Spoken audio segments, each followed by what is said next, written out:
सातारा तालुक्यातील शेंद्रे जिल्हा परिषद गटातील शिवसेनेच्या उमेदवारांच्या प्रचाराचा शुभारंभ काल पार पडला।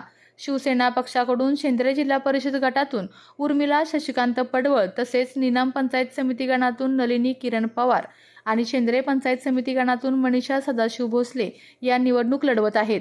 या उमेदवारांच्या प्रचाराचा शुभारंभ भरतगाववाडीतील गणेश मंदिर या ठिकाणी नारळ फोडून करण्यात आला। यानंतर भरतगाववाडी, बोरगाव, शेंद्रे आणि वेचले या गावामध्ये प्रचारनिमित्त पदयात्रा देखील काढण्यात आली। शेंद्रे जिल्हा परिषद गटातून या शिवसेनेच्या उमेदवारांना पालकमंत्री शंभूराज देसाई आणि खासदार उदयनराजे भोसले यांच्या गटाची मोठी ताकद मिळाली असून या दोन्ही नेत्यांच्या माध्यमातून शेंद्रे जिल्हा परिषद गटामध्ये विजय साकारू असा विश्वास पंचायत समितीचे माजी उपसभापती सूर्यकांत आप्पा पडवळ यांनी व्यक्त केला आहे। या प्रचार शुभारंभ प्रसंगी शेंद्रे जिल्हा परिषद गटातील नागरिक व महिला वर्ग मोठ्या संख्येने उपस्थित होता।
आपल्या तालुक्यातील जिल्ह्यातील बातम्या सर्वप्रथम पाहण्यासाठी आजच सातारा न्यूजला YouTube चॅनलवर सबस्क्राइब करा, लाईक करा, शेअर करा आणि बेल आयकॉन प्रेस करायला विसरू नका।